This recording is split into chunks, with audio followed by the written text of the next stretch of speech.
Bismillah ar-Rahman ar-Rahim. Distinguished delegates, dear colleagues. Iran stands today amid the throes of an illegal war imposed by two bullying nuclear-armed regimes, the United States and Israel.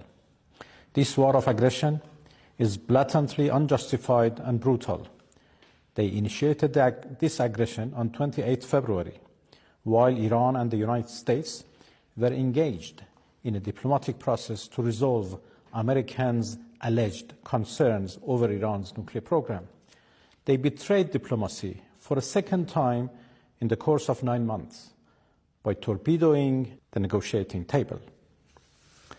Among the most harrowing manifestations of this aggression was the calculated, phased assault on Shajar Tayyebe Elementary School in the city of Minab, south of Iran, where more than 175 students and teachers were slaughtered in cold blood.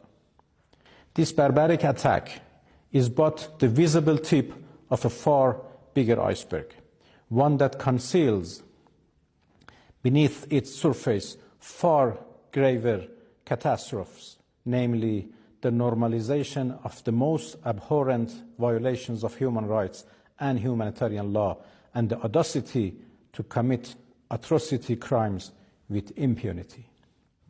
Mr. President, at a time when the American-Israeli aggressors, in their own assertions, possess the most advanced technologies and the highest precision military and data systems, no one can believe that the attack on the school was anything other than deliberate and intentional. Targeting Shajar Tayyebe School was a war crime and a crime against humanity, one that demands unequivocal condemnation by all and unambiguous accountability for the culprits. This atrocity cannot be justified, cannot be concealed, and must not be met with silence and indifference. The attack on Shajar Tayyebe School in Minab was not a mere incident nor a miscalculation. The United States' contradictory remarks aimed at justifying their crime could not, in any manner, elude their responsibility. To denounce such a merciless assault on a place inherently civilian, a place where the most innocents reside and pursue knowledge, is not merely a legal obligation under human rights frameworks. It is a moral and human imperative. Our conscience will judge us more profoundly than any tribunal ever could. Distinguished delegates, Shajar Tayyebe Elementary School has not been the only casualty of American-Israeli atrocity crimes during the past 27 days of their illegal war. Human rights and international humanitarian law have been massively and systematically violated by the invaders in an unprecedentedly brutal manner. They are targeting civilians and civilian infrastructures with no regard for laws of war and basic principles of humanity and civility. More than 600 schools have been demolished or damaged across Iran, and more than 1,000 students and teachers martyred or wounded as the result.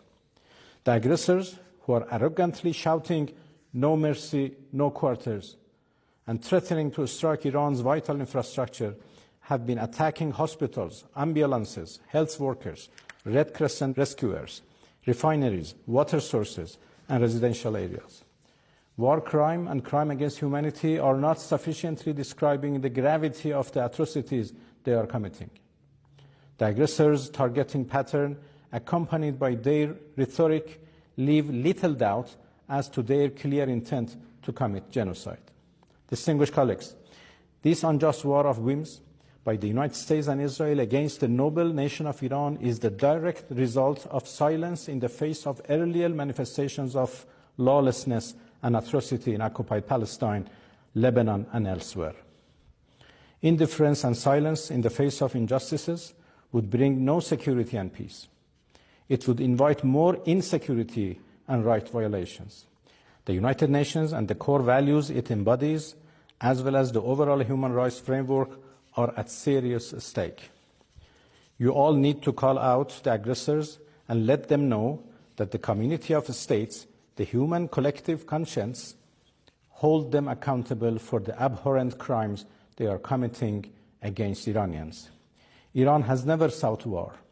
Iranians are a peaceful, noble nation inheriting one of the richest civilizations on earth. Yet, they have demonstrated absolute resolve and determination to defend themselves against the brutal aggressors who know no boundary in perpetrating all sorts of crimes, a defense that shall persist as long as needed. And thank you for your attention.